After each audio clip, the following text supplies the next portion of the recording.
À Kingakati, Joseph Kabila donne ses orientations aux députés du FCC. Pour l'autorité morale de cette plateforme, les réformes constitutionnelles, la protection de la souveraineté et de l'indépendance sont parmi les principaux défis à relever. L'ancien président congolais Joseph Kabila, autorité morale du Front commun pour le Congo, a réuni hier dimanche 24 février à sa ferme privée de Kingakati tous les nouveaux députés nationaux élus sous le label de cette méga-plateforme créée en juin 2018. Avant d'aborder les points à l'ordre du jour, une minute de silence a été observée en mémoire de deux illustres disparus du camp nationaliste, à savoir le sénateur Yérodi Abdoulaye Ndombassi, décédé le 19 février à l'hôpital du Cinquantenaire, et du patriarche Antoine Gizenga, mort hier dimanche, au centre médical de Kinshasa. Au cours de cette rencontre, des sources dignes de foi renseignent que Joseph Kabila a donné des orientations claires à tous les élus battant pavillon FCC. Il leur a donc demandé de poursuivre les défis qui étaient les siens comme chef de l'État, à savoir la défense de la souveraineté et de l'indépendance, la stabilité du pays et de ses institutions, et la consolidation de la paix et la sécurité nationale, gage du développement socio-économique et du bien-être de la population. Ce n'est pas tout. Joseph Kabila a également demandé aux députés FCC d'avoir le courage d'initier des réformes, y compris constitutionnelles. Premier à prendre la parole, Néhémie Mouilania, coordonnateur du FCC, a circonscrit le contexte de la réunion, salué l'autorité morale du FCC, et lui présenté les prémices de la moisson confiée aux chefs de regroupement et partis politiques de la coalition.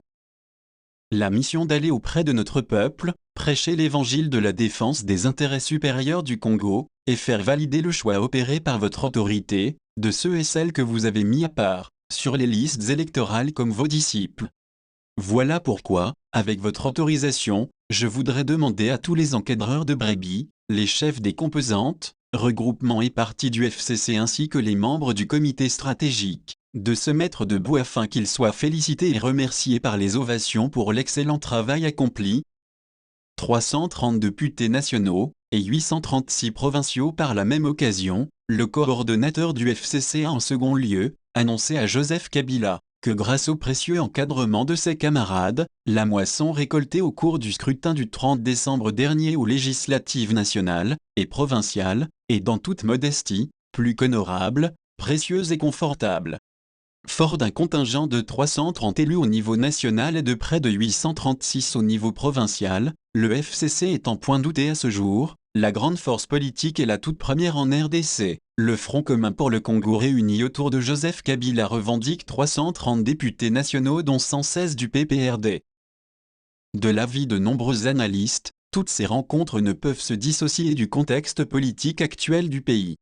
Un environnement particulièrement marqué par des tractations autour de la formation du tout premier gouvernement du nouveau président Félix-Antoine Tshisekedi. Partant, d'aucuns estiment que ces différentes réunions du FCC à la ferme présidentielle participent donc à l'avènement de ce nouvel exécutif qui déchaîne des passions dans les rues de Kinshasa. Cependant, le FCC, bien qu'adhérant au schéma de la coalition tracé par son autorité morale, brandit l'article 78 de la Constitution. L'article 78 de la Constitution est clair, il indique deux cas de figure. Le premier est celui de l'existence de la majorité, il n'y a pas de dessein à faire. Le président sait ce qu'il doit faire. Ici, nous vous disons que c'est une démarche normale. Lorsque nous avons créé le FCC, nous avions demandé à tous ceux qui croient aux valeurs contenues dans la charte du FCC de venir y adhérer. Nous l'avons fait publiquement, ils sont venus nombreux. Quand nous sommes allés aux élections, les candidatures étaient alignées sous le label FCC. Quoi de plus normal qu'au retour, les chefs de regroupement qui étaient envoyés viennent faire rapport. Quoi de plus normal qu'ils viennent présenter les fruits de la moisson au maître de la moisson. C'est ce qui est fait, a déclaré à la presse présente sur les terres de Kingakati, le directeur de cabinet de l'ancien président de la République Joseph Kabila. S'agissant du rôle de la majorité, Néhémie Mouilania n'a entretenu aucun mythe. Nous sommes dans un régime parlementaire rationalisé où la majorité parlementaire est quasiment une institution. Elle participe à la désignation du Premier ministre, elle investit le gouvernement, et ensuite, le soutient dans toutes ses réformes. Vous pouvez tirer les conséquences qui s'imposent. En ce qui concerne la polémique sur la réalité juridique du FCC, son coordonnateur la qualifie d'un faux débat. Bien que le FCC n'est pas une réalité juridique, le débat n'existe plus. Ceux qui sont connus sont les regroupements, et les regroupements sont venus dire qu'ils appartiennent au FCC, et les députés qu'ils ont eus sont versés dans le FCC. Pour Modeste Mutinga, président de l'Alliance pour l'alternance démocratique, à Kingakati, le FCC a nettement violé la Constitution. Il recommande au chef de l'État de nommer un informateur, aucun parti ou regroupement politique n'ayant, selon lui, atteint la majorité dans la nouvelle Assemblée nationale. Antoine Gizenga est mort à Kinshasa. Le secrétaire général du parti Lumumbiste Unifié, PALU, Antoine Gizenga est décédé ce dimanche 24 février à Kinshasa, à l'âge de 93 ans, rapporte sa famille. Le premier ministre honoraire de la RDC de 2006 à 2008 était malade, et accusait la fatigue lors de ses rares apparitions. Madame le Président, nous envoyons aujourd'hui, dans l'entrée de la mort de l'État du Saint-Personnel. Avez-vous un message particulier à livrer à cette nation? Nous annonçons à toute la nation, à tous les compatriotes congolais et à nos militants du Parti Lumumbiste Unifié, le décès de notre père, Antoine Gizenga, le patriarche. C'est survenu ce matin et donc il n'est plus parmi nous. Et à son âme. Merci. Portrait. Antoine Gizenga Fungi est originaire de la province du Bandundu. Il était marié à Anne Bouba, et père de 4 enfants. Considéré comme l'un des pères de l'indépendance congolaise, il devient chef du Parti solidaire africain, PSA, en 1959. Il est ensuite élu député national lors des législatives de 1960. Il devient par ce fait vice-premier ministre dans le gouvernement Lumumba. Il dirige alors à Kisangani, le gouvernement de la République populaire du Congo, une rébellion d'après le coup de force de Mobutu de septembre 1960. À l'issue du conclave de Lovanium en août 1961, il est nommé vice-premier ministre dans le gouvernement de Cyril Hanoula. Destitué quelque temps après, il est emprisonné jusqu'en 1964 sur l'île Boulambemba à l'embouchure du fleuve Congo. Libéré par le Premier ministre Moïse Tshombe en juillet 1964, il crée le 22 août suivant, avec d'autres dirigeants nationalistes, le parti Lumumbiste Unifié, PALU, dont il est élu secrétaire général. Arrêté de nouveau, il est en résidence surveillée pendant 14 mois jusqu'au coup d'État du 24 novembre 1965. À la prise du pouvoir par Mobutu Sese Seko dans les années 65, Gizenga se réfugie tour à tour à Moscou, en Angola et au Congo-Brazzaville. Il restera ainsi opposant au régime de Mobutu. Puis, il se démarque de l'autre opposant Étienne Tshisekedi dans le processus électoral. Il se porte candidat à l'élection présidentielle en 2006. Le secrétaire général du PALU est battu au premier tour du scrutin, mais il occupe la 3e position après Jean-Pierre Bemba. Son score de 13% de voix réalisées au premier tour attire Kabila. Les deux hommes signent une alliance. C'est cette alliance qui l'a porté à la primature qu'il quitte en 2008. Sur le plan professionnel, M. Gizenga a débuté ses études au petit séminaire de Kinzambi au Kwilu. Jusqu'en 1947, il étudie la philosophie thomiste au grand séminaire de Maïdi dans le Congo central. Fonctionnaire à la Banque du Congo belge, il travaille ensuite à la Sûreté coloniale à Léopoldville. Antoine Gizenga embrasse la profession d'enseignant et s'engage dans la vie politique. Félix Tshisekedi à Badiadingi et Ngaliema. Le président de la République, Félix-Antoine Tshisekedi a visité le lieu de l'érosion causée par la pluie sur la nationale numéro 1. Il a donné des instructions pour la réhabilitation urgente de cette partie de la route. Le président de la République s'est ensuite rendu aux cliniques Ngaliema, où il est allé s'enquérir de la situation du bâtiment abritant les archives, qui a pris feu le 21 février 2019. Il a instruit son directeur du cabinet pour la réfection urgente de ce bâtiment. Profitant de son passage aux cliniques Ngaliema, le chef de l'État Félix Tshisekedi a aussi visité les maladies internées. Pris de compassion, il a pris en charge leurs frais d'hospitalisation. Des contradictions dans le communiqué de sanctions américaines. Washington a annoncé le week-end dernier des restrictions de visas imposées à plusieurs responsables de la RD Congo. Dans son communiqué signé le 22 février courant, le secrétaire d'État américain motive ces sanctions par ce qu'il qualifie d'implication des personnalités ciblées dans une corruption importante, des violations des droits de l'homme, des abus ou une atteinte à la démocratie. Les personnes concernées par ces nouvelles sanctions ciblées des États-Unis sont Corneille Nangaa, Norbert Bassengezi, Marcellin Bassengezi, respectivement président, vice-président et conseiller du président de la Commission électorale nationale indépendante, CENI. À eux, s'ajoute Aubin Minaku, speaker de l'ancienne Assemblée nationale, et Benoît Lwamba-Bindu, président de la Cour constitutionnelle. Selon le secrétaire d'État américain, ces personnes qu'il a publiquement désignées sont impliquées dans un processus électoral, la présidentielle et les législatives nationales et provinciales du 30 décembre dernier. Dans leur communiqué, les États-Unis se félicitent de la passation pacifique de pouvoir en RD Congo, et condamnent en même temps les artisans de cette alternance que sont les responsables de la CENI. La Commission électorale nationale indépendante n'a pas tardé à rejeter les sanctions brandies un jour plus tôt par le secrétaire d'État américain. La centrale électorale se déclare stupéfaite par ces désignations publiques et restrictions de visa, rejette les allégations de corruption et de violation de droits de l'homme, mises en exergue dans le communiqué du secrétaire d'État.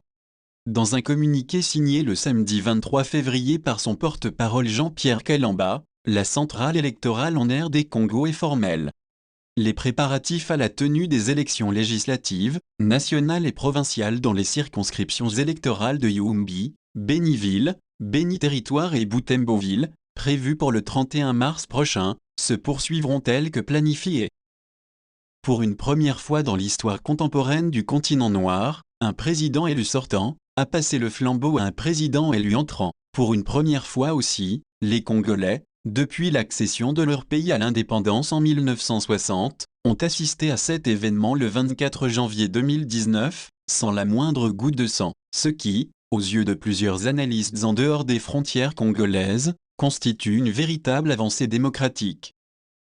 Dire que Washington l'a même reconnu dans son communiqué, quand il souligne « Cette décision reflète l'engagement du département d'État à travailler avec le nouveau gouvernement de la RD Congo pour concrétiser l'engagement qu'il a pris de mettre fin à la corruption et de renforcer la démocratie et la responsabilité. » Dans une déclaration claire comme celle-ci, on n'a pas besoin d'interprète. La leçon à en tirer est que Washington se félicite de l'alternance, du transfert pacifique des responsabilités au sommet de l'État congolais. Cependant, des analystes avertis estiment que le communiqué du secrétaire d'État américain contient des contradictions manifestes.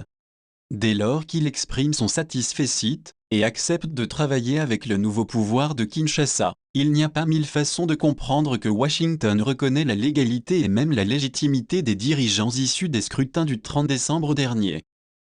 Parce qu'il s'agit des dirigeants élus, on ne peut donc pas prétendre se féliciter du fait qu'il y ait une passation démocratique du pouvoir, et ne pas reconnaître les artisans de celle-ci, c'est-à-dire les personnes qui ont abattu un travail de fond dans le sens d'atteindre cet idéal. Vu des observateurs, le communiqué du département d'État pose problème, soit qu'il devrait rejeter le pouvoir, parce que, issu des élections irrégulières, soit reconnaître à la fois le nouveau pouvoir et le travail abattu par tous ceux qui se sont impliqués dans le déroulement des dites élections qui ont concouru au transfert civilisé du pouvoir entre Joseph Kabila et son successeur Félix-Antoine Tshisekedi.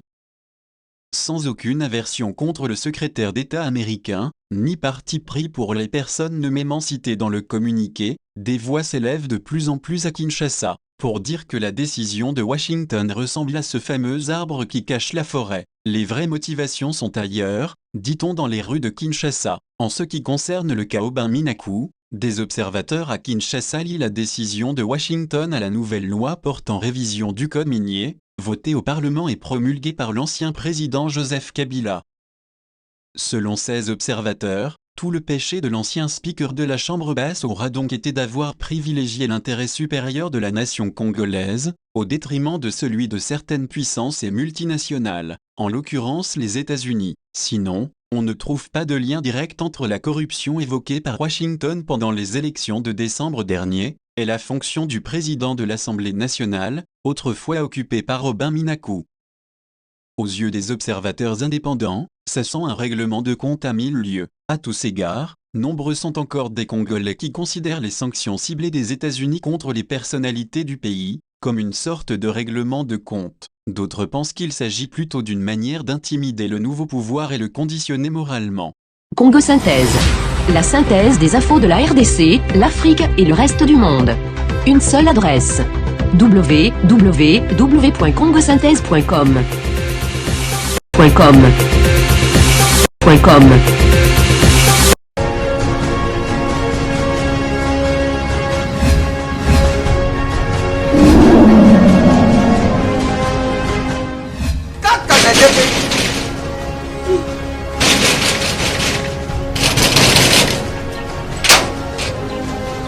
Azobita portable uzafunga nuki.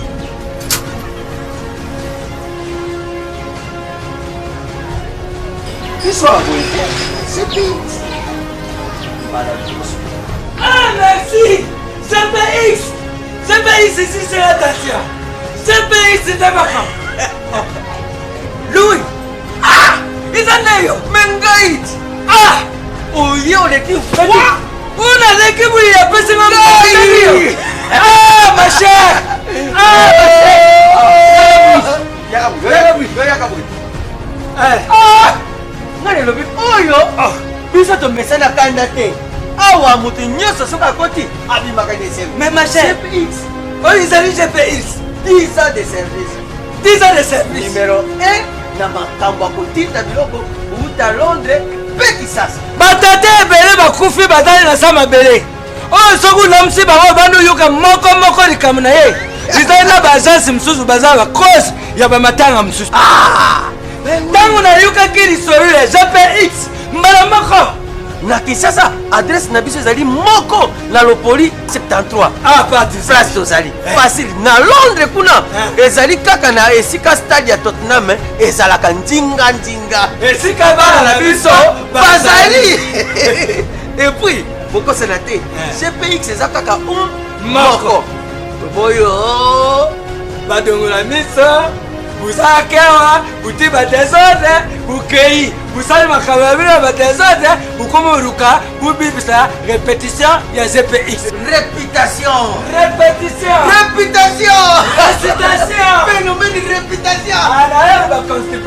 GPX numéro 1 ya fête congolais na Londres.